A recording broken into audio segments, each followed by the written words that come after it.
боль, и в духе пустота. В груди как будто бы свинец, в глазах дрожит слеза. Я не могу забыть, Отец, обидные слова. Я не могу простить, Господь, я не могу простить. Как мне прикажешь теперь быть, как я могу любить? И вдруг ты где-то там внутри шепнул мне тихо: стой. Ты помнишь, я унижен был, я распят был тобой. Не ты одна меня гнала, меня гнал целый мир. Но все же я простил тебя и целый мир простил. Я жил на земле, поверь, я боль эту знаю. Теперь я выход нашел. Прости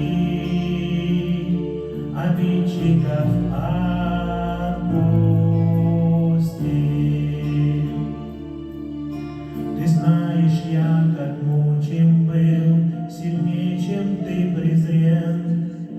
Но я обиды не таил, не сдался в этот плен. Неужто боль твоей души сильнее, чем моя? Подумай, что я пережил, как я простил тебя.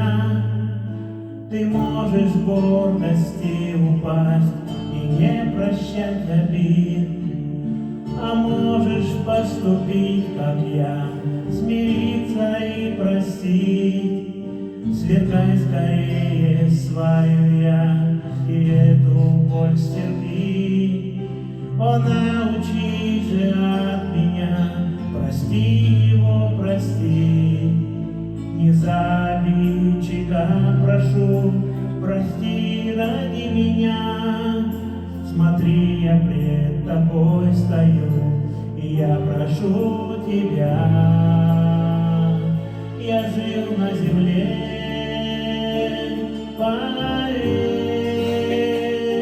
я боль эту знаю. Теперь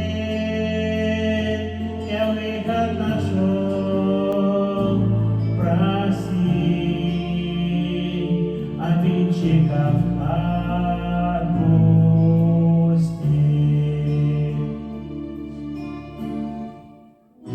Пойми, что я люблю тебя, хочу прощать тебя. Но как же я тебя прощу, коль не простишь сама? От этих слов я замерла, сломилась наконец, и взгляд свой снова подняла к тебе, святой Отец. Мне было больно раздавить обиженная я, но ты помог мне победить, благодарю тебя. Прощаю все, прощаю всех, и тяжесть с плеч долой.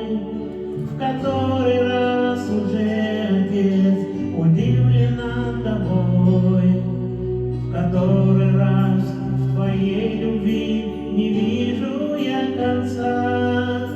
В который раз в твоей крови исцелены сердца.